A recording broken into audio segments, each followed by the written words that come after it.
Hello, everybody. We're starting a new podcast today. This is Mr. Nerd's podcast. I am Camel X. Joining him is Stubborn Weeb. We're always going to be the same people unless one of us die. So. Yep. And then I don't know what'll happen to the channel. Probably you'll stop. Especially if it's you. No, I'd go without you. No, I mean if you die. Oh. Because I don't think I have the drive to keep. Oh. To keep up with it, you know. Gotcha. I just wanted to say I'd do it without you to be mean. Yeah. Well, I mean, I would, but, you know. Yeah. I don't think I'm charismatic enough. And it's Mr. Nerds as well, not nerd. You could get some other guy. Like, Miyamoto? Yeah. Have him come up. If you could get Miyamoto for the podcast, that'd be pretty sweet. Yeah. Might be hard to talk to him, but... I mean, he probably has, like, a little basic understanding of English, you know. So, what are we starting off with? We're gonna do that thing we do every week, where we sit around and talk about the games we've been playing. That. So, you want to go first? You want me to go first? You can go first, because I always go first. Okay, well, this week I know what I've been playing, and I've got to say, I've been enjoying it. I played A Link to the Past. I haven't finished it yet, but I've been enjoying my time with it. It either had some really weird translation issues, or since it was I think it was the third Zelda game or something like that, I'm not too sure when it came out, they didn't have all the concepts fully developed, so... there's these things called the Sages that'll go out and help Link. Yeah. And in this game, they call the Sages the Wise Men. The Wise Men? Yeah, they're like, you need to go collect all 7 Wise Men descendants. And they're all ladies. I don't know why they're all ladies. It's never been reoccurring in other games, but... Well, there's been other stuff like that in Zelda games where it's not, like, a staple of the series. Well, yeah, but it keeps reoccurring. It just... I think they're still formulating ideas. They didn't really explain why they were all women, I don't think. All the descendants were. But then after that, all the wise men were referred to as the sages, and their gender wasn't specified. Oh, okay. I was kind of confused on what you meant. Yeah. Is that all you've been playing? I've also been playing some really good Telltale games. Batman Season 1 and Season 2. I just wanted to play a couple episodes, but then I got, super invested in it. Like you usually do with a Telltale game or just any story-driven game. Yeah. I got super invested in it. Season 1 was really good story-wise. I don't know much about Choice and Consequence. It probably wasn't too good. But the story was really, really nice. Season 2... I don't know how I feel about the stories. I know a lot more people feel the Season 2 story was more competent than the first. But I have to weigh that. The Season 1 seemed to focus a lot more on Bruce Wayne as a... character? Like a person? That's important? Yeah. And it focused on him and the... That was so big. As a character? And the person? Yeah, and it focused with his dealings with the company and his personal life. And then the second game, there's still a lot of playing as Bruce, but he does something different in it that kind of takes away from him acting like Bruce. So, it's more focused around Batman, kind of, and some other thing. It's still a good season, I just don't know how I'd rank them. From an actual Choice and Consequence perspective, though, Season 2 is really good, and I want to see how they're going to bring everything in Season 3 together. They might just make it so far in the future, nothing really mattered. Yeah, like they did with, Mass Effect Andromeda. Yeah. Well, that wasn't, so far... Well, I guess it was technically... No, actually... They literally went to another galaxy. Well, yeah, they went to another galaxy. And they went into Cairo sleep, right? Yeah, you're right. Yeah. Cryo sleep, not Cairo sleep. I think it can be said either way. I don't think it can. It's English. You can say whatever you want and say whatever you think it means, and it's probably right. Huh. Have you ever read, old English text and stuff and, there was like no standardization for like how to spell things. So like they'll say like amazing, but they'll spell it with a U. Amazing? Yeah, like amusing. Like it would look like amusing, but it'd be smelt like amazing. But with the second A being a U, but it's technically correct because there was no standardization for how to spell words. That sounds awful. Yeah. Like, in Mr. class, we would like read old stuff in psychology. Yeah. And like so many of them would like spell like confounding weird or like because like BECUZ or like all kinds of weird stuff, and then be like there was no standardization for the English language at the time. I'm like, that's so confusing. What the heck, man? Yeah, but is that all you've been playing this week? Yeah. But even from a technical level, Season 2 is much better. Much better. It looks nicer. It plays smoother.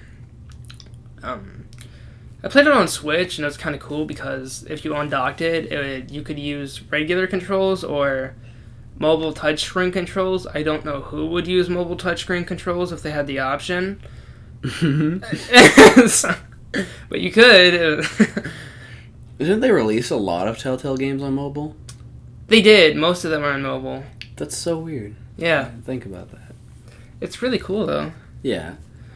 Okay. For me, what I've been playing... You were about to move on, weren't you? No, I was waiting for you. I just turned towards you. Yeah. I wasn't just the way you moved. You're like, okay, and then you like put your hand on the list and everything. I was like, was he about to move on? No, I was just gonna like do a joke where I stared at you. Oh. Very intently, but you got defensive and I was scared. I was just kind of sad. I was like, is he just forgetting about me? What I've been playing is mainly Fallout New Vegas. And I beat Jedi Fallen Order.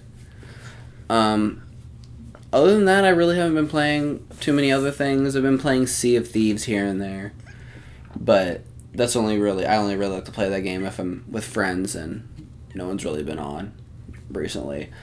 Fallout New Vegas, it's been really fun. Like I replay that game probably at least once or twice every year. It's kind of bleeding in. You know, I started it last year and it's bleeding into this year. Isn't that crazy? Yeah. It's one of those games that really, every single time I play it, I find new stuff, you know? Yeah. It's kind of like a Dragon Age Origins for me, you know, just in the way that there's so many different ways things can go. Mm-hmm. And, even then, like, even though there's a certain amount of endings, how you get to those endings is also very diverse. Like, you can be siding with the Legion, but then kind of be working behind the Legion's back, but, like, you know, use the Legion or the NCR to help you get to a certain goal, you know, but then become independent by the end. Yeah. Or you can just go fully independent, don't depend on anyone else. And I really like that aspect of the game. Yeah. And there's also a really dynamic and cool reputation system that I don't think people give it enough praise. Well, people praise the game like crazy, Fallout New Vegas. Yeah. But, like, there's this really cool reputation, like, system where it's all, like, there's, like, depending on how many good and bad deeds you do for a certain faction, changes your reputation with that faction. Like, for me, I am considered a merciful thug to the NCR. A merciful thug? Yeah, which means I do a lot of bad things, but then sometimes I'll do something good. Mm. So then they're all like, well, he's mainly a bad person, but, like, you know, you can maybe depend on him. But with the Legion, I'm just mixed, because I've just done... Like, there was actually a quest that I didn't know. I never did the quest line before. Yeah. And there was, like, this weapons deal going on, and I thought I was helping the Legion whenever I found out that the weapons deal was going between these people and the Legion. I was like, oh, okay. And then the person walked up to me and was like, hey, when the signal happens, you'll know what to do. And then I was all like, what are you talking about? And then they were like, just wait, you'll see. And then all of a sudden, a grenade flew in, And then the Legion people blew up, and then they were all like, kill the rest! And then a whole bunch of NCR troopers came in, and I was all like, what's going on? And I'm trying to side with the Legion this playthrough. Yeah. So I was like, this is not what I wanted to happen. Aren't the Legion really bad? Yeah, I'm doing an evil playthrough. Oh, okay. But yeah, other than that, that's really all I've been playing. I was gonna start playing Greedfall again this week, but I think I'm probably just gonna drop it for now. Yeah. And start a new playthrough another time. Another time. Yeah, that's all I've been really playing this week. What's your thoughts on Star Wars? Oh, yeah. I really liked that game a lot. Like, everything about that game was super enjoyable. There was a couple of times where it bugged out on me and, like, weird stuff happened. Like, I would start falling through the world. But other than those, like, 3 times, and the entire time I was playing the game, which I played for, like, 50 or 60 hours, I forget. But the whole experience was just really fun. And then the boss fights and stuff are really challenging, and the way to play the game is at least one of the harder difficulties. Okay. Because, like, that's just how, like, it seems like that's how the game was meant to be played. If you played on, like, a normal or easier difficulty, then I would see the game kind of being boring. Like, you kind of lose a certain dynamic. It's not challenging. Yeah, you kind of lose a certain dynamic to the game, because it is definitely like a Souls-like game. It takes heavy inspiration from the Dark Souls series. Yeah. Super heavy. What I appreciate about those games and Neo is that... Well, Neo is a Souls-like. Well, yeah, but I was just referencing the Souls game specifically. Or, because I don't think there's a difficulty chooser. It just goes straight... I don't know, Neo might have a difficulty. So I think there might be a difficulty. But I know the Souls games don't, and that's what I really like about it, because it is a challenging game, so it just tells you, okay, this is how it's meant to be played. It's meant to be played. This is the game. Yeah, and, like, knowing that there's, like, this set difficulty. Yeah. You know, like, that kind of gives you, like, the sense of accomplishment, I think, whenever you really figure out, like, okay, I can manipulate the AI to do this, which makes it easier for me to do this. Yeah. You know, and it's kind of rewarding once you figure out how you're supposed to play the game. Mm-hmm. Because it is difficult. The games are difficult, but the way they're played is they give you a certain amount of limitations and stuff, and that's what I find really fascinating about them. Yeah. And Jedi Fallen Order, it had this... the thing about it was that it seemed kind of like... some of the Souls-like aspects of the game were kind of tacked on, especially like the Souls aspect. Like in traditional Souls-like games, whenever you die, the place you died, you go and pick up your souls. Yeah. Oh, excuse me. But in Jedi Fallen Order, it's just like the enemy that killed you is now glowing, and then as soon as you hit them, you get all your experience and stuff back. But it seems like I feel like there should have been more of a different thing. Like, there's the experience and stuff, but I wish there was, like, something else there. That mattered. Yeah. Do you have currency in the game? No. Like, and that's one thing. Like, it seems like they could expand on that aspect possibly in a sequel or something. Because that's the main thing that... I guess you have experience, which Souls can be used for. But I know in Dark Souls, the biggest thing about Souls was they were used for everything. Yeah. Buying things, experience. Yeah, all that. But Jedi Fallen Order, all it has is experience. And it does suck, especially if you have 3 levels, if you have 3 experience points built up, and then you die, and then you're like, okay, I'll just run back and get them really fast. And then you make a stupid mistake and you die again, and then you're all like, oh my god. But most of the time, the game's difficulty doesn't get super crazy. Yeah. Especially, once you become better at the game. Like, I noticed that I could run through, like, whenever I first started the game, I could not run through an area and, like, I would be almost dead by the time I got to my destination. You know, but by the end of the game, I realized that I was able to, like, kind of just run through an area, you know, take out enemies and stuff, because I figured out how the game worked and the mechanics of the game. Yeah. You know, and then I also just became more skilled. Mm-hmm. You know, but I learned how the game worked and how I attack certain enemies, how I defend myself against others, stuff like that. Yeah.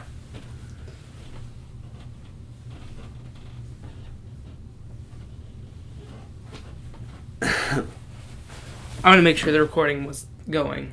Oh. I had the split-second fear that I didn't start it. Oh. And it was just going to bother me the whole way through if I didn't check. I've been looking over every so often, seeing the little thing over there. Oh, yeah, I could have just...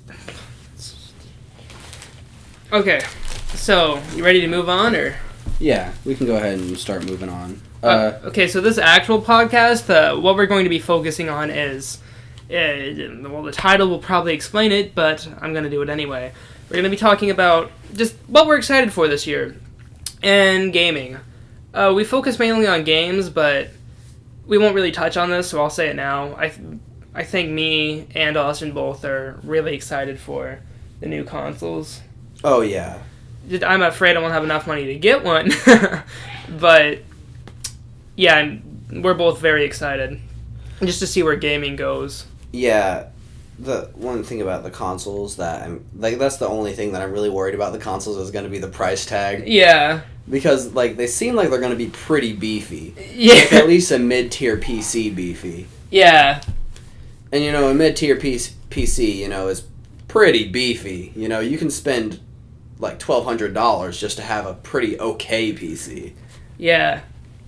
Like, there's people that literally spend, like, $10,000 on their PCs, and they're like, yeah, but John over there has an even better one. And I'm like, how much money do you guys spend on your computers? Well, I gotta play every game in 8K and play it 920 FPS. Yeah, if I don't get at least past 1,000 frames per second, then I'm not even playing the game. I'm good with 60. If I can have a solid 60, I'm good. 30 I'm okay with, man. I can play with 30, but I really need 60. 60 is what I want. That's my preference.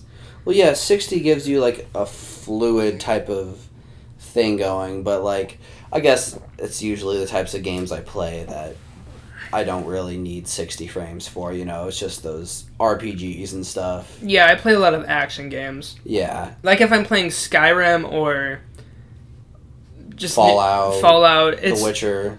Yeah, The Witcher I'd like to have 60.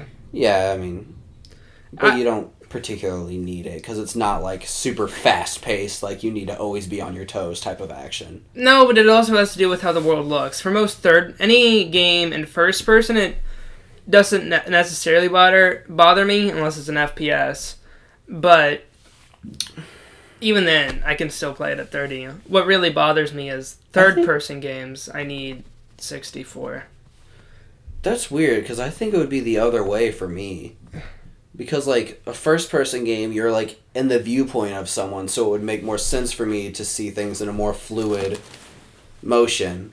You know, like, because 60 frames just adds that more of, like, a fluidity to it. Yeah. But then, like, a third-person game, I think it would make more sense for it to be 30 frames per second, because it's not necessarily, like, you're in the viewpoint of that person. Yeah. You know? I can get that. Yeah. That's just how, like, that would make sense to me. Mm-hmm. It's just... Like, if I, like I said, though, like, for me, it does depend on the game, I guess. Yeah.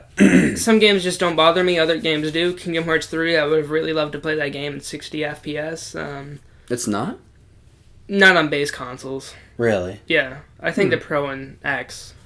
Yeah, I think the X and the Pro both try to get everything to 60 frames. Yeah, Nier Automata, it tried to get to 60, but some areas it wouldn't. Mm-hmm. I don't think it had a locked frame rate, so it just kind of went everywhere sometimes. Yeah, like Zelda games don't bother me. I don't need that in 60 FPS. Well, yeah. It's just, I think it also depends on the art style when I'm playing a game. Yeah, if it's like a realistic game, I think it makes more sense to have 60 frames. But if it's more of a cartoony type of thing... Yeah, like Breath of the Wild, I'm pretty sure that ran 30 frames, but I didn't notice. Everything on the Switch runs 15 frames or less. Console's garbage. Gosh. Okay, so I think one of the biggest things I'm excited for in 2020 is Final Fantasy VII Remake. Yeah, for me, it's not really my type of game, but I'm probably definitely going to give it a shot at some point. You think you'll play in the turn-based mode or the real-time? I think it's a different thing. I think you can go into the turn-based mode, but I think primarily you're going to be in the... I heard an interview where they're going to have a completely separate mode. Really? Yeah. I remember seeing a gameplay thing, and they were like... They haven't showed it off in gameplay. That was a part of the live real-time. Really? Yeah. Okay.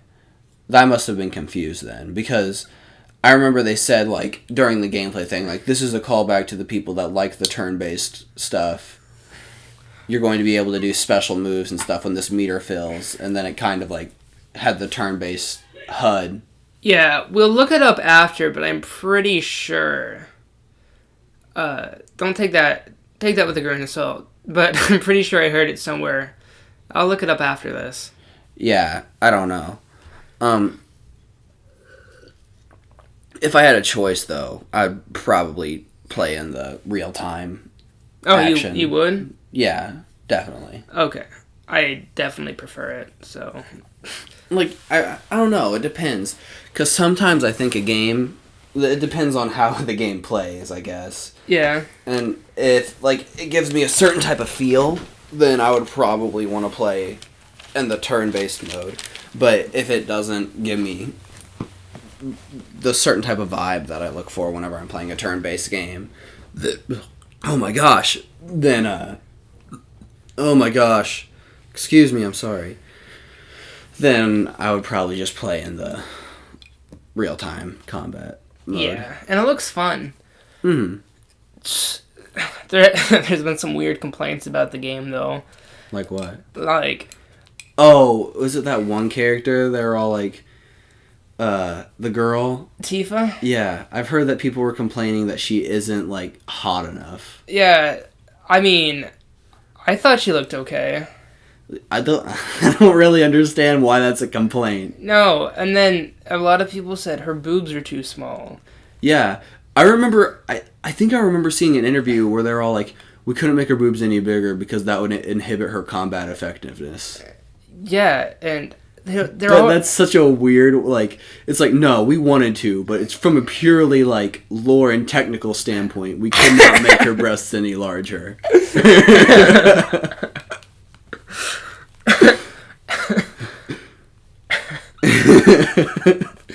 It's just so weird. I don't know. I don't think it's a big deal. And then people were complaining Cloud's arms are too tiny to carry the Buster Sword. And I don't know. They were really tiny at first. Cloud kind of looked masculine but disheveled at the same time in that first reveal trailer. Mm-hmm. And they fixed him up. And I think he looks good now, but I don't know how beefy people want him because he's going to look like a Dwayne Johnson if they wanted to look realistic for him to carry the Buster Sword. And it's a freaking Japanese game. You see these people that are like 110 pounds carrying these like 300-pound swords all the time. It's like it's just kind of a staple of like Japanese You see stuff. how skinny Sora is? His arms cannot support a metal keyblade. I don't know. That doesn't seem that impressive, but... No, but dude, like, look at all of their arms. They got some skinny arms. They do got skinny arms, but I mean... Have you seen The World Ends With You? Huh. Dude. The art style makes everyone look super anorexic. Really? Yeah. like, they're tiny. Yeah, I know in Naruto you see that a lot. Like, people using giant weapons, but they're, like, really small people. Yeah. Oh! Yeah, but Final Fantasy VII, it's one of those things, like, the only thing I'm questionable about is the episodic release. I guess it's not technically episodic. It's going to be a part 1 and 2, but... Which makes me feel a lot better. Yeah, because, like, the way they were saying it at first, I was thinking, like, oh, man, there's going to be, like, 4 episodes. Like, yeah. I'm like, they're all going to be, like, 5 years apart. Like, Square Enix is gonna... Yeah. I can handle 2 episodes, though. Yeah, I imagine they're probably going to be around a year apart. Yeah. And then after that, I'm just going to mention it briefly. I'm excited for the Kingdom Hearts 3 DLC, Remind. Mm-hmm. Really excited. Is that like a story expansion, or is it like taking place during the story of Kingdom Hearts 3? Or yeah, it's taking place during the story of Kingdom Hearts 3, but it also might look like it has some stuff afterwards too, just slightly. But I'm really excited. It looks like it'll fix a lot of the gripes people had with the base game. I don't agree with it being fixed in DLC, but I was very unpleased with Kingdom Hearts 3, and just as a longtime fan, I want to see it get rectified somehow. Mm-hmm. Dude, whenever I was watching my little brother play that game, the ending was so confusing. Like, it didn't even feel like an ending. Like, there was a situation going on, but then 2 characters started talking, and then it went to a flashback, and then the credits started rolling. And I was so confused. Like, because I was kind of understanding it, and then it went to the flashback. I'm like, but then what happened to, like... What was it when Kairi was sitting there? I think so. Well, Sora died. What? Yeah, he used the power of waking to go get Kairi back, and then to bring Kairi back, he had to kill himself. But then wasn't he in the last scene? No, Kairi was imagining sitting in there, and that's why he faded away, and she started crying. Oh. Well, that's sad. Yeah. Well, I guess Kingdom Hearts 3 spoilers, if you didn't see it. Yeah. Play it. It's been out for a while, though. It's been out for about a year. I think we're good on spoilers. Yeah. Yeah. That's so... Wow. I didn't get that at all, if I'm being honest. I didn't either. I had to look up something after I beat the game. I was like, what the heck? No, he died. Oh. Didn't he die at one other point, too? That didn't make any sense. They were just walking in there, they all die, and then he goes back in time or something, and they walk in like nothing happened. Yeah, and he's like, wow, you guys made it. And I'm like, what? And then they don't bring it up again. Sora's not even like, guys, be careful, we died here last time. He's just... he's just cool with it. And it sounds like he knows what he's talking about. It sounds like he remembered. Mm-hmm. Okay, anyway. After that, we got Doom Eternal. I'm mega hype for Doom Eternal. I love the first Doom. I'm excited about the Heaven stuff. I think that aesthetic looks cool. Yeah, it looks cool. Doom just always looks cool. I saw this meme one time, and it was all like, new game Doom hides satanic imagery in the satanic game. And then, like, it was the Buzz Lightyear meme, you know, where he's, like, looking down and his neck's really long. And it said, yes, game with satanic imagery hides satanic imagery.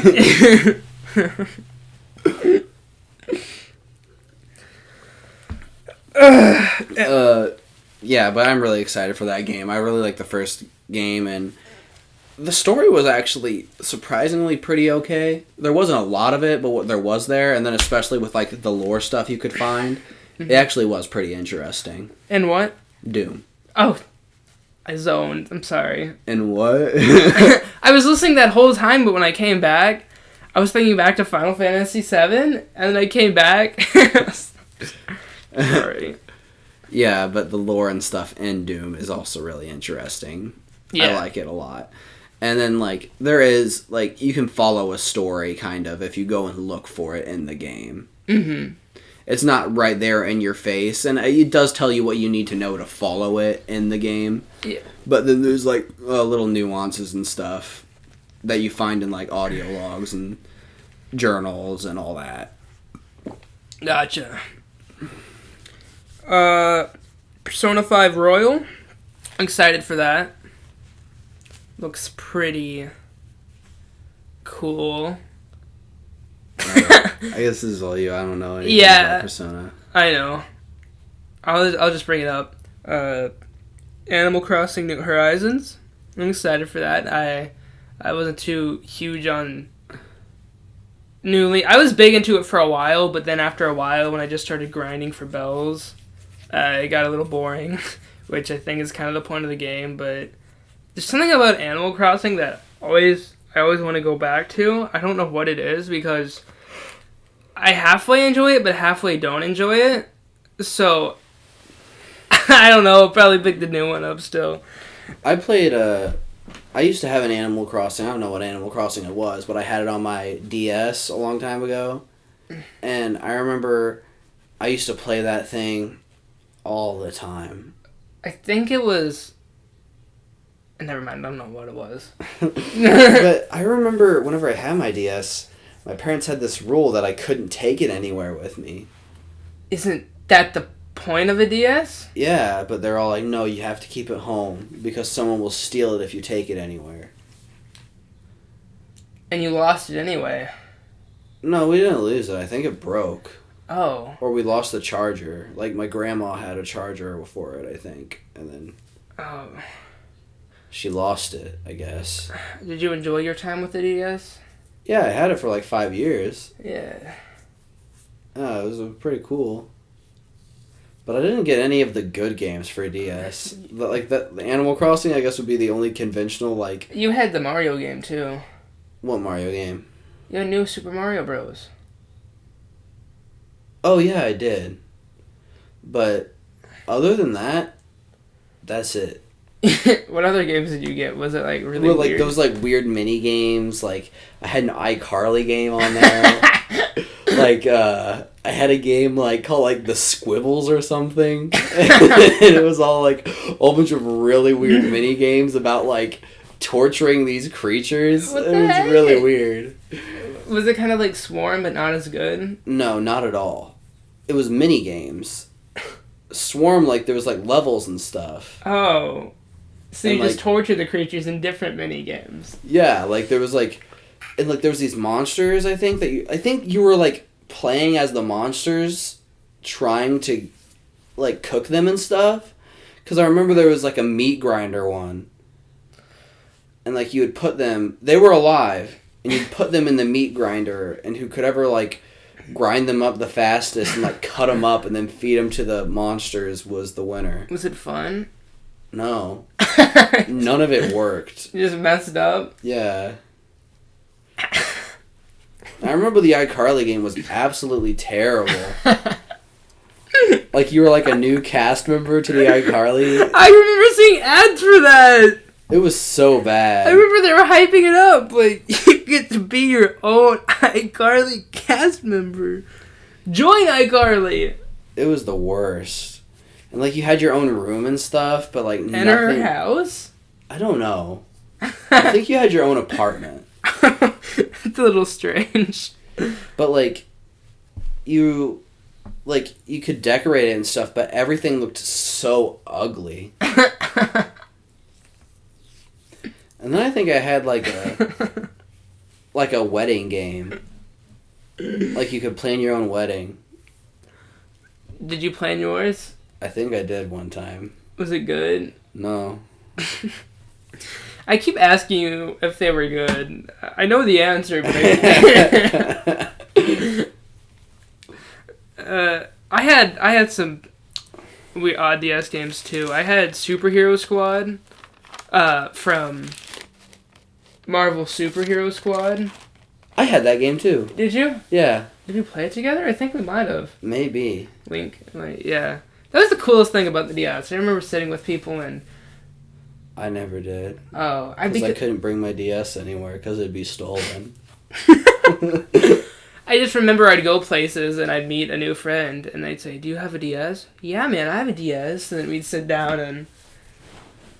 It's like what the Switch advertises all the time. Yeah, but it never actually happens that way. Yeah, like you'd be sitting there, like, imagine someone always carrying around their Switch just waiting for that moment. Like... They sit down in the airport and then, "Hey...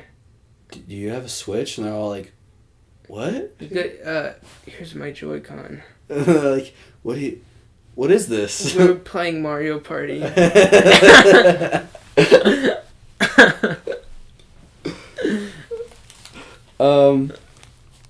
The next thing we have on the list is Watch Dogs Legion. I'm excited for that. It looks like it has a really cool concept. I'm just scared about the execution. Yeah, and the aesthetic's really cool. Where it takes place. Yeah, London. Yeah, cyberpunk London. Yeah, I guess it's kind of cyberpunk. Yeah, I guess less cyberpunk and just more futuristic. It's more like futuristic dystopia type of... Yeah. Yeah, it's still cool looking. They keep showing off that you can play as old ladies. I think that's the one thing that I'm worried about, though, is they're like, you can play as any NPC in the game, but I guess there's nobody that's an NPC if you can play as anyone. But That's just...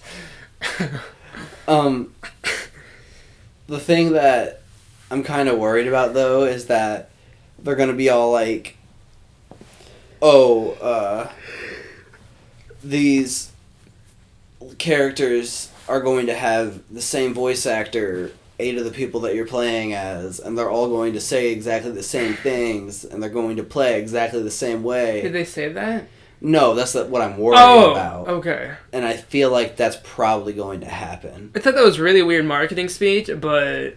No, but, like, Yeah. I see that being a thing. Like, there's going to be generic woman voice, like, woman voice 1, 2, 3, 4, 5. Like, 10 woman voice actor, 10 male voice actors. Well, it worked for Oblivion. Oh, yeah, I definitely did. No, you misunderstand. There was only 2 male voice actors and then 1 female voice actor. Wait, dude, are you serious? No, they just all sound exactly the same. Or how sometimes they'll just have a voice change mid-conversation. Yeah, dude, that happened to me in Fallout New Vegas. It never happens to me, but then there was like I was talking to someone in it, and then they were like, "Yes, thank you." And then I said goodbye, and they're like, "Goodbye." And I was like, "What the heck?" It's so fun to make fun of those games. I mean, they're good games too. But... That never happens to me in Fallout New Vegas, though. That was so weird. I didn't know New Vegas used the same concept. They didn't. That's why it never happened to me before. Oh, it's just a glitch? Yeah. They just went, "Goodbye!" And I was like, I've never heard that voice from anyone in this entire game. Well, you see, the thing with New Vegas is that was an accident. With Oblivion, it was intentional. Like, there is, like, the generic, like, civilian voices in New Vegas where, like, people sound the same, but usually, like, named NPCs and stuff sound at least a little different from each other. Yeah. And especially, like, main characters in the story. They don't share voice actors. Yeah. Watch Dogs Legion. Gods and Monsters. Another Ubisoft game. We haven't really seen much for it, but it's supposed to be coming out this year. Next month. It's kind of weird. We've only had an announcement trailer. Yeah. I don't know. It seems like it could be cool, though. Yeah, Breath of the Wild, Assassin's Creed Odyssey with a cutesy art style. I'm a cutesy art style. After that, we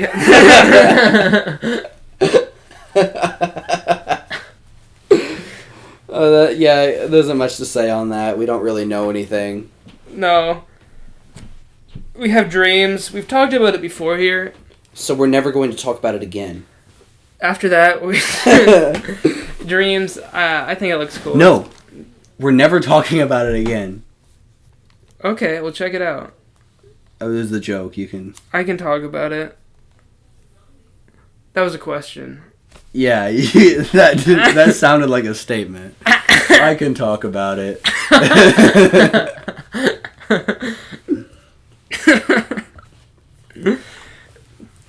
What were we talking about? Dreams. Yeah, so I'm pretty pumped for it. I don't know if I'll pick it up, but I'm excited. Like, just because... That's 90% of the games on this list. We don't know if we're going to be able to pick them up just because we're poor, but other than that, yeah, it seems like they're going to be pretty dope. It's kind of like Spark if Spark had a better way to build things. Spark's system for building stuff and everything was pretty cool. Like, I was able to do stuff in there. Yeah, but it was limited by what you had available. Yeah, it was limited, and then you had to pay for stuff, and everything was behind paywalls. I don't know if Dreams is going to do the same thing. Like, they say, oh yeah, we have a ton of different assets and things that you can use. And I think at one time it said it had your own to model things. Yeah, but, like, I wonder if, like, for, like, pre-made assets and stuff, you're going to have to, like, pay for packs and stuff like you did for Ark. Huh. Spark, sorry. Yeah, Spark. I don't know. But the graphics in the game for something users can make, it seems pretty good.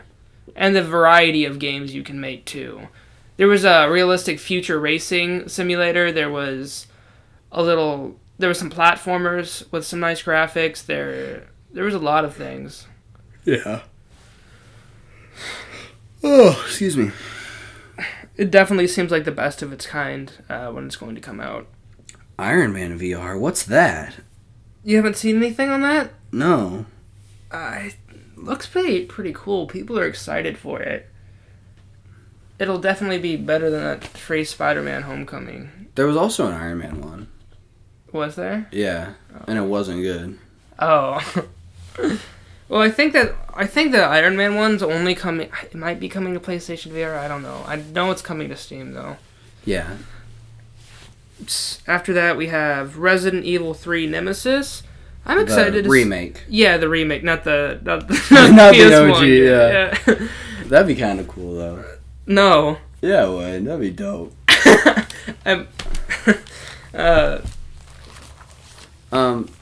Yeah, I'm excited for that game. I still need to do the Resident Evil 2 remake. I also bought Resident Evil 1 a while back because I was like, man, I really want to get into Resident Evil. And then I have all these Resident Evil games. I have Resident Evil, I have Resident Evil 2, I have Resident Evil 0, I have Resident Evil 4, I have Resident Evil 5, I have Resident Evil 6, I have Resident Evil 7, I have the Resident Evil Code Veronica with backwards compatibility. Oh, people are really, really like that one. Yeah, I got... Like I said, I have a ton of Resident Evil games, but I don't think I've ever completed any of them but 6 to completion. And that's the one that people say is one of the worst Resident Evils. Except 7. 7, I did beat 7. Okay. 7's the one I only fully beat 2. Because I have 2, and I beat Leon's story, but I never finished Claire's. Because I just got mad that there was... they didn't perfectly intertwine. But it's a Japanese game, dude. You should be used to that kind of stuff. Not split characters. The only Japanese games I've played with split characters is Kingdom Hearts Birth by Sleep, and they do perfectly intertwine. Yeah. Well, I think it's like a different set of events, right? Yeah, but then places Leon was in the first playthrough I did, Claire was at the same time, and they just swapped places. So I was kind of excited. I'm like, oh, Claire's going to get to explore the city. Oh, no, she's going to the police building Leon was at. And then Claire walks around the police building, and then Claire goes outside, and right where Claire was supposed to be, you see Leon on the outside of the fence. And they have the same conversation. Oh. Okay. And so, it just really makes me confused about the canonicity of each event. I think the canon version is Claire's. It's Claire's? Yeah. Huh. I thought it was Leon's. Like, Claire's stuff still happened, but Leon stuff also happened. I think, like, there's stuff that happens in Leon's, but then it's canon. Like, the way that happens in Claire's story is canon. It would just have been so much less confusing. They could have still used the same areas, but maybe order them differently so it wouldn't... Yeah. Well, yeah. I don't know. I like the concept. Well, it's just executed in the worst way possible. Yeah. Well, I don't know. I think that's probably personal opinion. Because... Well, everyone else hates the game, so I'm right. Oh, yeah. I don't hate it. It just bothers me. Mm-hmm. I like the game, and I'm excited to see a more action-oriented focus on the gameplay. Dude, Resident Evil 2, like the zombie deformation and stuff... Yeah. That was disgusting. Like, there's, like, if you, like, I don't know, there's just, like, you can, like, shoot a zombie in the head, and then their head will split open, and it's just, like, it's the most gruesome, like, type of gore there is, because it's not, like, overly done, like, crazy gore, you know? It's, like, it's kind of, like, it makes sense, and that's what makes it even worse. Like, it makes you kind of grossed out. It's not like Gears of War where, you know, you shoot someone one time in the chest with a shotgun and their entire body explodes. That's how it would be. Yeah. In Resident Evil 2, like, if you shoot someone with a shotgun, you know, like, their face will be blown off or whatever, but they're, like, you know... Yeah. They're still like, ugh. And then, like, if you shoot, like, I love the way it looks when you're shooting them in the face and the head. Yeah. And, like, chunks of their face and stuff are getting blown off by the bullets. Like, that's just, like, it just looks gruesome. And it's really cool to look at. It does. Resident Evil 2 had amazing graphics and just attention to detail. Yeah, there's all kinds of small stuff in the environments and everything. It's really cool. Yeah, I also heard in 3 we're going to be seeing a lot more of the city, so I'm excited for that. That's where I really wanted to go in the game. Mm. And you couldn't really, so I'm only playing through the remake, so I didn't know 3 also followed the events until it happened. Yeah. Got Cyberpunk on the list next. Cyberpunk 2077. We're only mildly excited. It doesn't look very good. Yeah, it's just kind of one of those RPGs. Looks like another generic CD Projekt Red RPG. No, I'm really hyped for that game. I showed CJ that 14-minute thing. Yeah. Before we started this, and CJ was all like, I'm not going to just watch 14 minutes. I'm like, no, just watch it, dude. It's really cool. You see all kinds of really cool stuff. And, like CJ just, like, kind of... I saw him getting kind of excited just seeing, like, the different mechanics and stuff of, like... And then, like, I love, like, how that's kind of a choice and consequence within itself. Just the way you build your character. Yeah. Because you don't really see that in a lot of RPGs anymore. No, it's just you can do anything. Yeah. You are a god. Yeah, and, like, Cyberpunk 2077, it is, like, you don't choose a class, but it's kind of like a Fallout New Vegas, and, like, once you start dedicating yourself to a certain play style, you're kind of stuck to that. So you can't just get every augmentation? I don't know, like, probably not, because I imagine there's going to be, like, limitations to that. Like, you can't get, let's say, there's probably going to be, like, you can't get the arm blades if you have this augmentation that lets you, like, shoot your arm out farther or something, you know? Gotcha. Yeah, like, I imagine there's going to be those types of limitations, you know, like, if you're going to build a melee-focused character, you're probably going to benefit more towards, like, strength and stuff, instead of, like, learning how to shoot guns, you know? Yeah. Getting, like, augments that allow you to increase your accuracy and damage with guns if you're going to be building a character that uses swords and stuff. Yeah, it's just also very highly detailed. There was a part where someone was trying to open a door and their hands split apart, and you could see... like their hands expanding. With the... Yeah, like the hydraulics in their arms, like, activating and stuff as they, like, pulled open the door. It just looked awesome. It did. Cyberpunk, not the game, but the genre, is something I see universally almost loved by a lot of fans of games and stuff. Yeah, it just... But most people, it's almost never... Like, there's not a lot of media around it. Yeah, I think it's because a lot of the media that's came out about it is, like, kind of treasured, you know? That's like, true. And a lot of people don't want to really mess with it. I guess that's true because anything that is cyberpunk that comes out is usually good in one way or another. Yeah. Like, Blade Runner. Mm-hmm. I guess you could consider The Matrix kind of cyberpunkish. Nah, I'd say more sci-fi. Yeah, sci-fi dystopian future type of... I don't know if you've seen it, but Akira. I think I've seen some things about Akira. Yeah, the manga's where the story is, but the animation in the movie is really good. Yeah. I guess Ghost in the Shell is kind of cyberpunk. Yeah. That kind of stuff. It's just really cool. Mm-hmm. I wish there was some more about it, but I also like how there's not a lot of trash around it being pumped out. Yeah.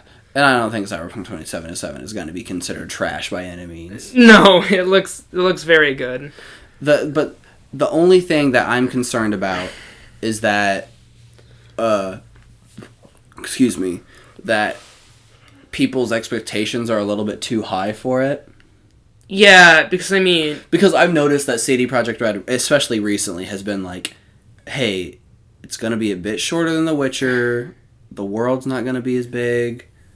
They're all like, there's going to be some limitations here and there. Like, calm down. That doesn't bother me. Most buildings are going to be enterable, right? Yeah, they said that overall the world's going to be more vertical than The Witcher, but mileage, I guess, it's not going to be as big. Because it's taking place in a city. And I'm fine with that. And if the game quality is still good, I don't need the game to be 135 hours. Yeah. If I get a good, 50. If I had a good 50 hours with it and I could replay it and find something else or just play it differently, I'd be good with that. Yeah. That's why I find Fallout New Vegas so much fun, because it's a game that you can beat if you just stick to the main story, that is. Yeah. It's a game that you can beat within, probably around 30, 40 hours. If you stick to the main story, you're going to have to do a little bit of side quests here and there, just to progress certain things in the story, I guess, there's, those mandatory side quests, they're called side quests, but everyone does them. But it's stuff like that, because just even in Good Springs, the first town in Fallout New Vegas, you can decide to side with the Powder Gangers, you can decide to side with the town, you can try to help Ringo escape, I believe. Mm-hmm. He's a character. Isn't that kind of siding with the town? Yeah, it's kind of siding with the town. I'm there right now in my playthrough. Yeah, but there's just so many different ways that beginning area can go. Mm-hmm. And then you can also just be like, hey, Powder Gangers, I killed that guy. You can leave. Oh. But then the guy doesn't really seem like he deserves to die. But since I was doing an evil playthrough, I was all like, yeah, I already killed that dude. Let's kill everyone else in the town. Let's take over this town. Yeah. Cyberpunk. What else is there? The Avengers game? Yeah. There's the discount Avengers. That's what everybody calls them. Because their faces look a little wonky. Oh. Yeah. I don't know. The game looks like it's going to be at least interesting to me. Yeah, I'll see more on it. People really like Crystal Dynamics. I haven't seen anything that gets me excited. Live service games scare me, like we were saying earlier. I don't really like my games to be overly long. I also don't like games as a service because I almost feel like they're trying to addict me to the game. I don't really want that. I want to play the game and move on to something else. Yeah. That's one thing, I can appreciate a really long game. Yeah.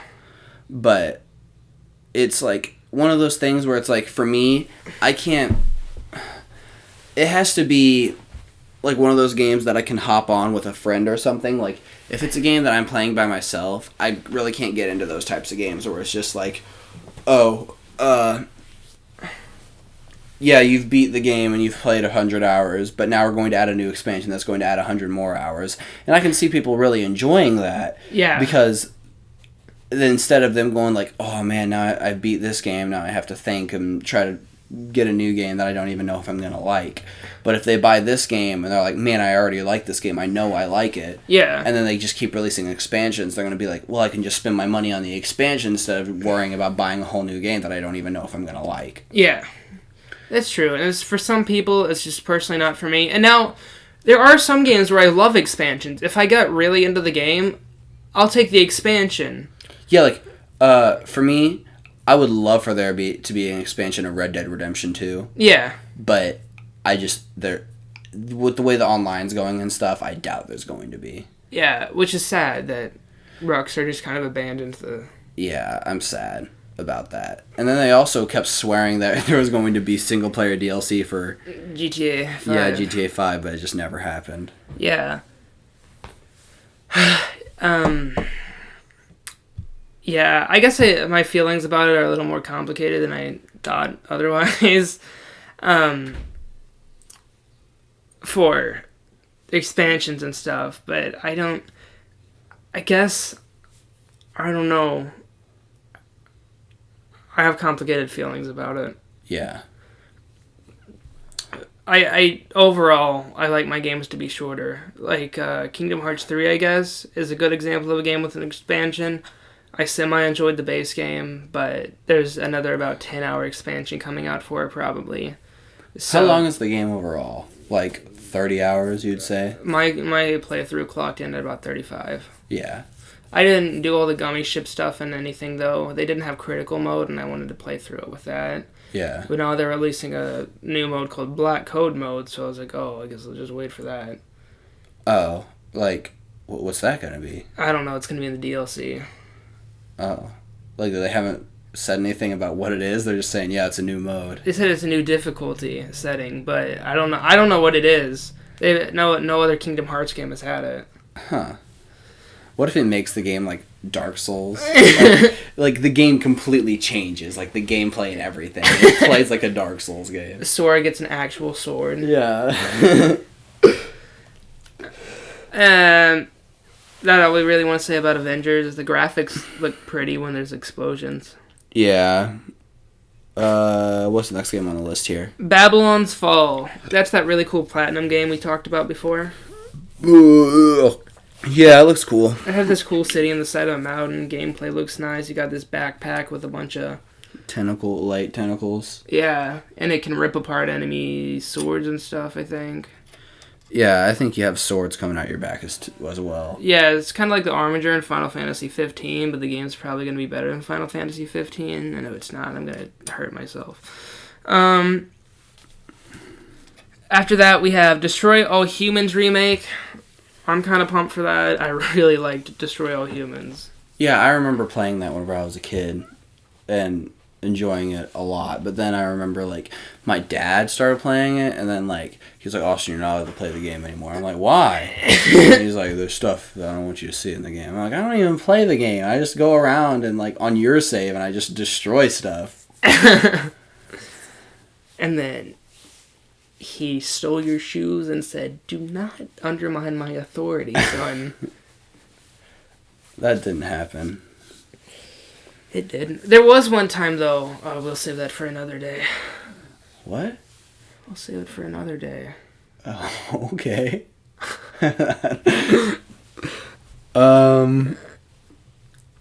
Elden Ring. It has the direct...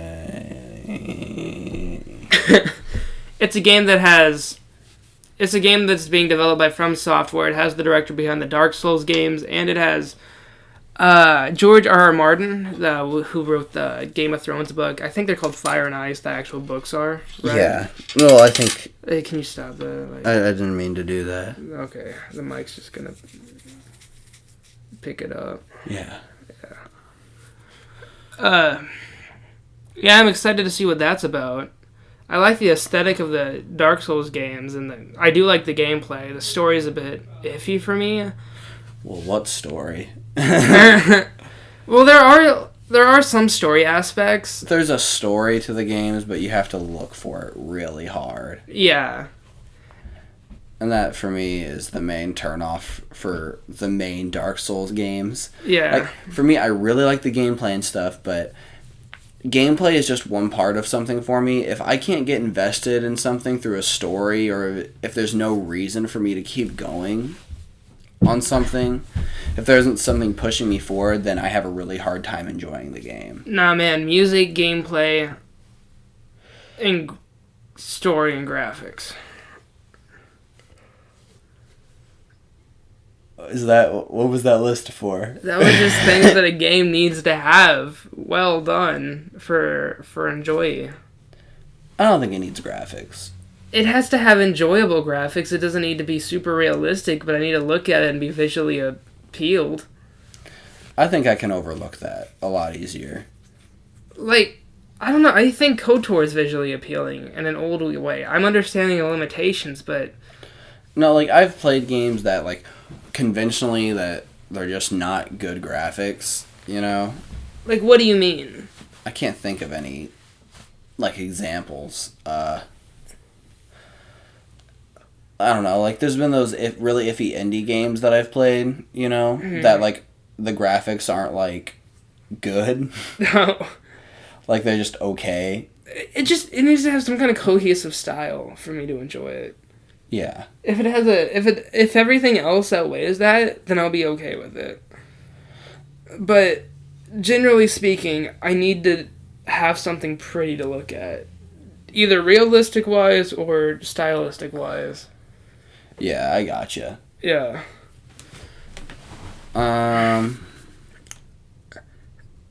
Biomutant, that's a game we thought came out like 3 years ago. Yeah, I did.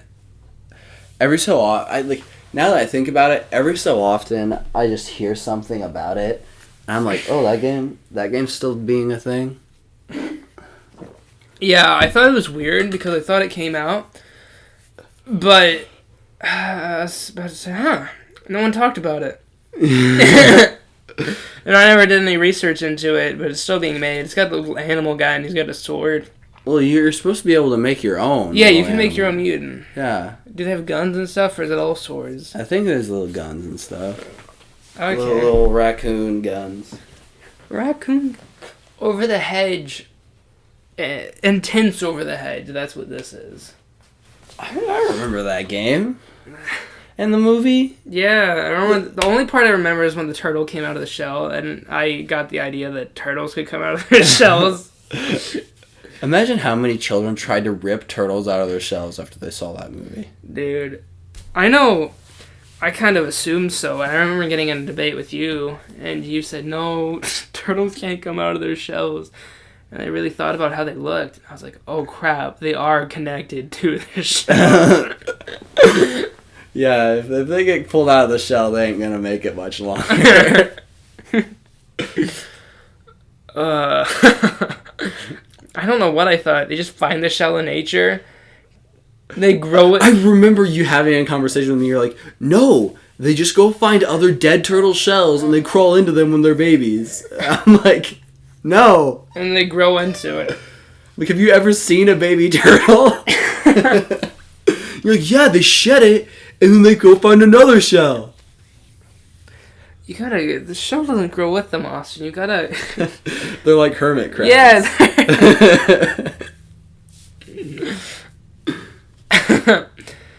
Dying Light 2.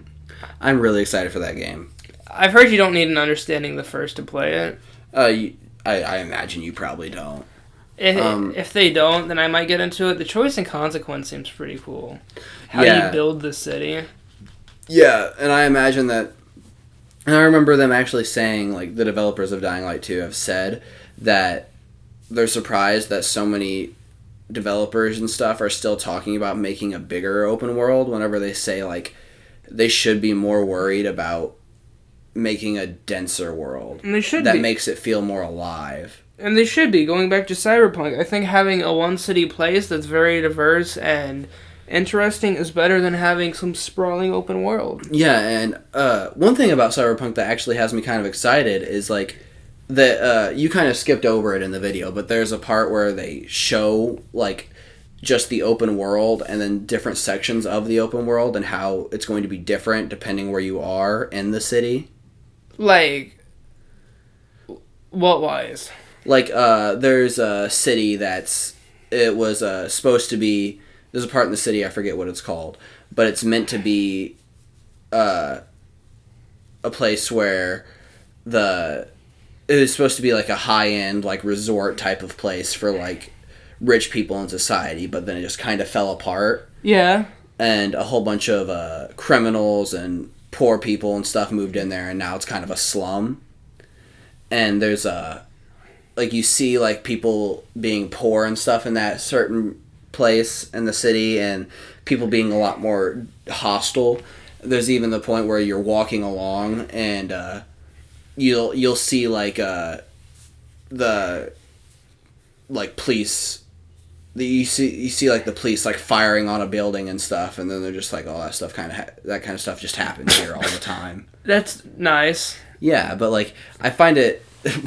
Yeah, but I find it really interesting that you see, especially in the first gameplay, you go into the city where it's the more like high-end populated areas, you know, and you saw all the people walking around, like there's all the really cool looking cybernetics on the people, like the chrome, and everyone's talking on their phones, there's businessmen, you know, but then compare it to what we saw in the other gameplay and it's like a slum, people are really aggressive, there's the point where people are just shooting up at police vehicles and stuff, like, get out of here, this is our place. That's not even that big of a deal. Huh?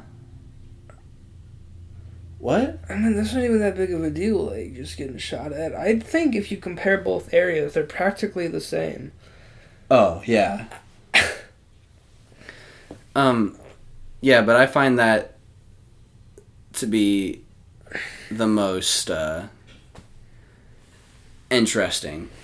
That there's going to be a more dynamic world. And then there's going to be other places in the world where there's going to be like an outside desert area, like area around the city. Oh, you can go slightly outside it? Yeah, because that's where nomads live and stuff. And more. And there's going to be more like a hillbilly kind of culture there, plus the nomads and all that. Where's this take place at? Like, California. Oh, so it's in America. Yeah. Okay. That makes sense about the desert. Yeah.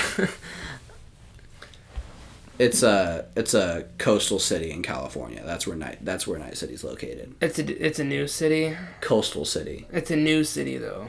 No. In Cyberpunk lore, it's always been there. Cyberpunk lore, it's there. It's been there for a long time. Okay. Because it's 2077 right now, and it was already an established city in 2020. So.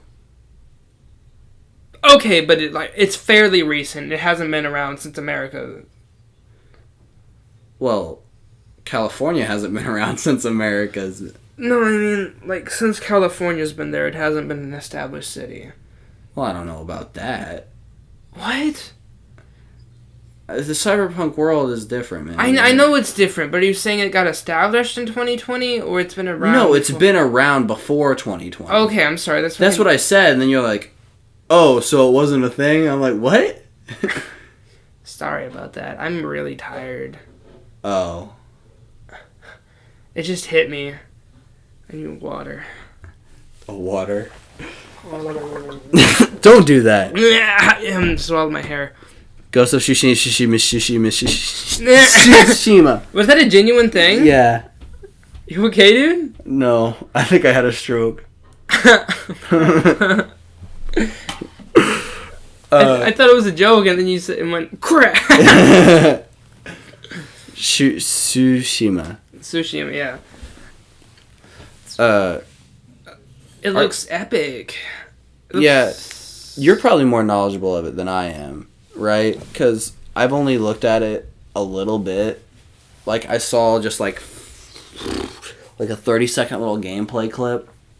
Oh yeah, you watched the new trailer though too. Yeah, but that's basically all I know. Do you know anything else about it, or? I saw one side mission and it looked pretty cool. Yeah. Yeah, you went in and there was a Buddhist. I think it was Buddhist. I'm not too sure. Anyway, one Japanese man was like getting harassed by the Mongols, and you go in and kill all the Mongols, and then there's a really nicely choreographed scene under a cherry blossom tree and a samurai fight, and it looks super cinematic, and it looked really, really cool. It's kind of like if you took an older Assassin's Creed game and put a lot more polish on it. That's kind of what I'd compare this to. Like Assassin's Creed 3 or 4? Yeah. Like the cinematic type of... Well, I mean, the gameplay and the way you're doing things. If you added a lot more to the combat, but gave it the same kind of feel. Well, there wasn't really a feel to the old Assassin's Creeds. You just pressed one button, then pressed another, and then the enemy was dead. Well, I think there was. I think there was. A certain kind of feel to it. It's its own thing, though. It's wrong to compare it to Assassin's Creed, but it's probably the closest game to it. Yeah, I could see maybe an even older Assassin's Creed being more comparable to something. But I don't know. That's probably not at all what it's like. No, it has a fairly complex combat system, but it looks really good. It looks like you can do some cool things, and I'm interested to see what the story's like. Yeah. I'm really excited for the game. You know, I've actually seen people not realize that you can do that in Assassin's Creed 3 and 4. It's you can just parry and then press X, and then you automatically kill an enemy. They didn't know that? That's how I did every combat encounter. Yeah, but I've seen people playing, and then they're actually fighting, and I'm like, you can just sit there and parry, and then they're all like, what do you mean? I'm like, parry, and then I'm like, now press X, and then after you press X, you can go to 3 other dudes. As long as you don't get hit, you can keep chaining kills. Yeah, why would you spoil that for them? They're probably having more fun. Yeah, they're probably like, man, this game is so cool. There's so much different the combat's hard because it just doesn't make sense. And I remember playing Assassin's Creed 2, and one thing about some Assassin's Creed game is they never focused really on stealth. You're an assassin, you're supposed to be stealthy. Then I try to be stealthy, and it's this doesn't work. There's no reason to be stealthy. Yeah. In Assassin's Creed Origins, you could be stealthy, and it made sense. No, you couldn't. Because, well, you kind of could, but only if your level was high enough. If your level wasn't high enough, you'd stab a guy, and then you'd get up and try to hit you. Yeah, that's why you stay in the low areas until you're ready to move up. It's stupid. I don't like the level system in Assassin's Creed. I don't think it works for it. Assassin's Creed Odyssey, I think it works better. Okay, I haven't played it, so... I think that's one thing that really irritated me about Origins. If I stab a dude and I'm being stealthy about it, he should not get back up and try to hit me. I stabbed him in the neck. I could see that being annoying. I mean, I understand it when it's in an actual combat encounter, but I don't enjoy it when I'm trying to be stealthy. But then it's hard to balance it because then being stealthy would be way too overpowered. Yeah. It just lends to an odd balancing issue with it, because as it was in Origins, stealth wasn't fun most of the time unless you were the correct level. I noticed in Origins, whenever I was being stealthy, it wasn't to go around and I'd kill all the people in the camp or whatever.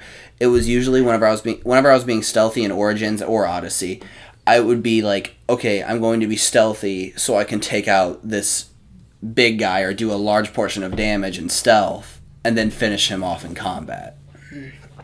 And I'd sneak around and not mess with anyone whenever I was just being stealthy because I knew I couldn't kill them with one hit. Yeah, but you're literally an assassin. Not really in Odyssey. The Assassin's Creed name in Odyssey just kind of seems like... wait, did you... I thought you said Origins. No, I was talking about Odyssey and Origins. Okay, because in Origins, you're the first assassin, so when I think of an assassin, it's someone who can do physical combat, but it's also someone who can easily stealth their way around and get some kills that way. Mm-hmm. And in Assassin's Creed 2, I don't even think you could crouch. You couldn't crouch until Assassin's Creed Unity. Seriously? You couldn't even crouch in 3? Mm-mm. You're a freaking assassin! Bothers me. I remember them actually, I remember seeing a trailer and, them talking about Assassin's Creed Unity, and they're all, they announced, you can crouch, and then, people were all like, whoa! And then they were, said they actually had to, rework most of their game systems just to allow you to crouch. Why? Because they built it around the system where, you're always, at this base level of stealth, detectiveness. Yeah. Being able to be detected, but then, they had to incorporate, now you're able to crouch. That's funny. Yeah, and they had to mess with the enemy's AI and stuff, and all kinds of stuff. Alright, so after that, we're on Ghost of Tsushima, yeah. Yeah. Now into Godfall. We don't know much about this game. I'm just excited to see what a PS5 title will look like. That's the only reason I put it on here. Yeah, I don't even know, man. It looks like it's going to probably be kind of mediocre. It does. It'll be one of those bad launch titles, probably. Mm-hmm. But I'm still excited to see what it looks like. Yeah. It'll be like Rise, Son of Rome. Yeah, probably. Just a glorified tech demo. Yeah. Oh, we'll have to fix that later. It's not our electricity, it's... What? Your screen went black. Okay, never mind. Okay, it's going back. It's good now. Okay. Your PC just went black and it had a blue screen on it for a second, and I was like, I don't know if that's good. Yeah, if the electricity flickered, it wouldn't even be on. Yeah, that just kind of scared me. Yeah. I was like, I really hope we didn't lose all this. No, what's going on is the light's going out, it's flickering, so... Okay, yeah. Yeah. That's why we were worried about the electricity flickering on and off, and there was kind of a... Yeah, it wasn't like we were just randomly like, whoa, dude, what if the electricity went out? We should check. Alright, Halo Infinite. Have they again, released anything on that? They released 2 cinematic trailers, I believe. But the second one they said was what it's going to look like while the game's playing, and it looked really, really good. Did it? Yeah. You know how there's those, cutscenes in video games where it looks like a movie? Mm-hmm. Because the graphics are so good? Yeah, is that what the whole game looks like? That's what they said. Is... Oh, God. He's dying. Is it going to be a... Dude, I swallowed one of my hairs and I can feel it stuck in my throat. Oh, no. I'm sorry. Here. Oh, God. No. Don't make that sound. What are we talking about? Halo Infinite, you said, is it gonna be a... Do you think it'll be a dual release between Xbox and the Scarlet, which I'll refer to it as? the Series X? Yeah.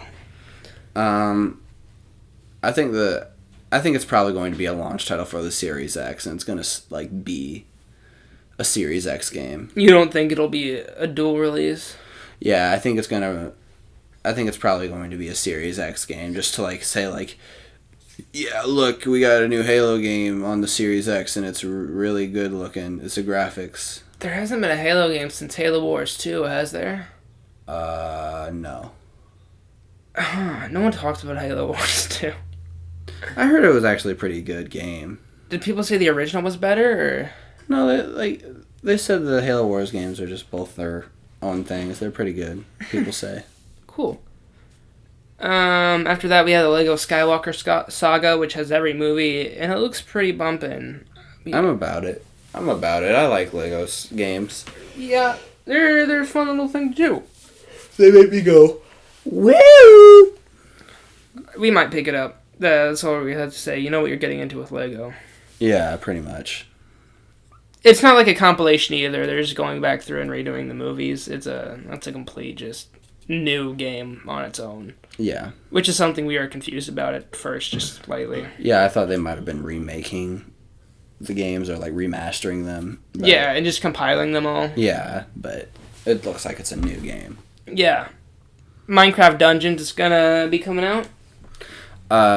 I'm way more excited for that than I thought I would be, to be honest, because whenever I first saw it, I was kind of like, oh, it's just a Minecraft like dungeon crawler, but the more I've seen of it, I'm kind of even more hyped because it looks like it's going to be a really fun game. And if they incorporated some of the stuff that I saw in Minecraft Dungeons into regular Minecraft, that'd be even cooler. Yeah. There's the... What other games we got on here? Yakuza. Yakuza, I didn't finish the title of the Yakuza game, but it's the newest one they're making. Something, right? Yeah. The main character, Kiryu, his story is over now. I also don't know if I pronounced his name right. It's been a while since I played it. Anyway. This one takes on just more Yakuza members, and they're completely switching up the combat system to be a turn-based kind of real-time one. It looks a little confusing. It kind of reminds me of 13.2's combat system a little bit. I haven't played either, so just from what I've seen, visual comparisons, that's what it looks like. Yeah. And I'll give it a try if I ever get a hold of it. The Sega's been very receptive and has said that we know this is very different from what you're used to. We'll be very receptive to it, and for the next game, if everyone really hates this, we'll switch it back and rework that. Yeah. That's good. It is, yeah. Next thing is Vampire the Masquerade Bloodlines 2. Yes. Neither of us have played the original Vampire the Masquerade. I'm kind of excited for it, though. It looks like it's going to be interesting. And I've looked into the lore and stuff, and I really think the lore is cool. Yeah, it's not the same company, though, right? Someone else bought it? Yeah, I believe someone else is developing it. Yeah. There's been these weird backhand studios that have been picking up really popular titles, and, like, I've just never heard of them before. Like the people who acquired Telltale and their properties? Yeah, oh, snap, I can't even remember their name right now. But it's just like, where do these companies come from? What have they been doing in the shadows? Yeah. And then there is, like, those more well-known companies. Well, THQ Nordic is becoming more well-known, like, purchasing all these old IPs and doing... More, yeah. Yeah, like, doing remasters and releasing new games in the series that were just dead beforehand. Yeah, THQ is kind of making them. I've been seeing their logo a lot more everywhere. Yeah. Well, it's THQ Nordic now. Yeah. Old THQ's dead. What happened? Like, did they get bought out and now they've been rebranded to THQ Nordic as a studio? I believe that they were shut down and then a lot of people from THQ created THQ Nordic. Do they have to add Nordic so it's a different company technically? I guess so. I don't know. Okay. And then after that, there was a game called Project Sakura Wars, which is a new game in the Sakura Wars series, I'm assuming. We haven't played any of the Sakura Wars games, and from what I understand, they're tactical RPGs. This one, we read one Game Informer article about it, actually, so this isn't from us. But they've compared it to Mecha Kingdom Hearts, and it looks kind of dope. I clicked on it as a joke because I thought it was those really weird, like, half hentai games. Yeah. I was going to be like, let's include this on the list. And I watched the trailer and I was like, hey, this is kind of dope. You're like, this looks kind of cool. I think it's already out in Japan, but I'm not too sure since it's still just called Project Sakura Wars, as far as I know. But it's something to look at. And yeah. This video probably won't have many timestamps at all. I kind of forgot to do that for most of our podcast anyway, but that's just because we talked about like 20 games. And I really don't feel like doing that. Yeah. I don't really see us needing to put a timestamp in there. If people are going to be listening, they're not going to wait for us to talk about a game for 3 seconds, then click off. No, maybe I'll add a timestamp for when the video actually starts after us talking about our game choices and stuff. Oh, yeah. But other than that, there won't be one. I don't know. That might not even be there. Depends how I'm feeling. Yeah, other than that, that's pretty much it, right? Yeah, so we're going to do our weekly recommendations. You want to go first? Woo, daddy. Let's see here. No, I don't want to go first. You go. Here, I'll go first. Do the Okay. Play the Batman Arkham games if you haven't. Even Origins. Origins is hated on, but it's pretty fun. I like them all. They're some very good games. They're probably one of my favorite series of all time, if I'm gonna be honest. I love Batman. I guess my recommendation would be go back and play a game that you haven't played in a long time. You know, that always gives you like a good, nice, nostalgic feeling, and you know, maybe you'll like realize how much you really like a game. You know? Yeah. You know, it's always fun to go back and play a game that you haven't played in 5-6 years. It is fun to do. Well, I guess that's been the podcast, right? Yeah, thanks for tuning in. This might have been a longer one. We had a lot of games we wanted to cover, but I'm excited for this year in gaming. Mm-hmm. So, thanks for tuning in. Wait. Like and subscribe, definitely. Wait, yeah, I just wanted to say something else. I wonder what this year at E3 is going to be like, because most of the games that have been being talked about for the last few E3s have started to finally come out. Yeah. So it's going to be interesting to see if... Yeah. It's probably going to be hype around the new consoles and exclusives for them, I'd assume. Yeah, there's probably going to be a lot of DLC announcements, I would assume. Yeah, or just launch titles for PS5, Xbox. Oh, definitely. Yeah. Going to be a ton of launch title. Series X. Yeah. Going to be like on Series X. Like that's going to be on like everything, or like on PlayStation 5. Coming to PlayStation 5. Coming to Series X and PlayStation 5. Coming to Google Stadia. Oh god, there's definitely going to be some of those. Yeah, right? Google's picking up studios. That's terrible, man. Unless they figure it out, dude, I don't know. They need some kind of physical equivalent, too. Yeah, definitely. Okay. Well, that has been the podcast, guys, so thanks for tuning in. Make sure to like and subscribe, like you said, before I interrupted him. Anyway, hope you have a great day. This has been Camel X with Stubborn Weeb, and we hope to see you guys in the next video. Bye. Do, do, do, do, do, do.